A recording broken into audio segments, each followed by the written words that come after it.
In this video, I'm going to show two examples of subtraction with decimals. So the first one, I'm doing 9.57 minus 3.1. So the key is to line up the decimal point. So I'll write the 9.57 on top since that came first. My subtraction sign, I have to line up the decimal. So that means my 3 is going to go right under the 9. The 1 is going to go under the 5.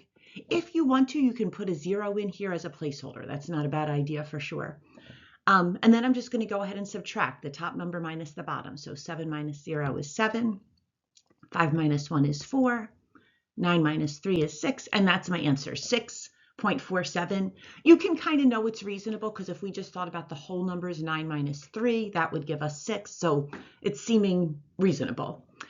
Second example, what is 180 minus 7.4? So I have this number 180 first. I need to subtract 7.4, so that has a decimal point in it. So what I can do with the 180 is put a decimal point after the whole number part, and then I can add zeros. So I'm just going to put the decimal for now and see how many zeros I need to add. So if I want to subtract 7.4, I've got my decimals lined up. So what I'm going to do is, just so that I have a digit above the 4 to subtract from, I'm going to fill in a 0 there. So it now looks like 180.0 minus 7.4. I'm going to go ahead with the subtraction, but my very first thing, I'm trying to subtract 0 minus 4, which would be a negative, so we don't do it that way. Instead, we regroup or borrow. So I look to the next number, which is another 0. So that doesn't have anything for me to borrow from.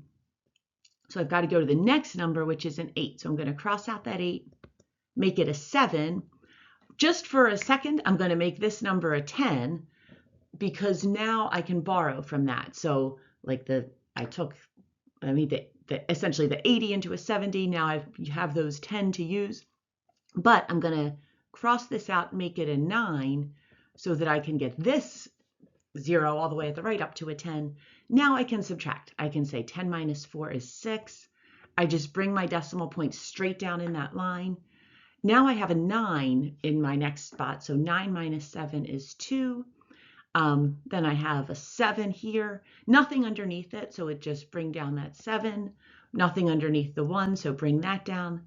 So this is telling me that 180 minus 7.4 is 172.6. And again, just kind of checking for being reasonable. If I had 180 minus 7, that would be 173. I'm taking away a little more than 7, so it's going to be a little bit lower.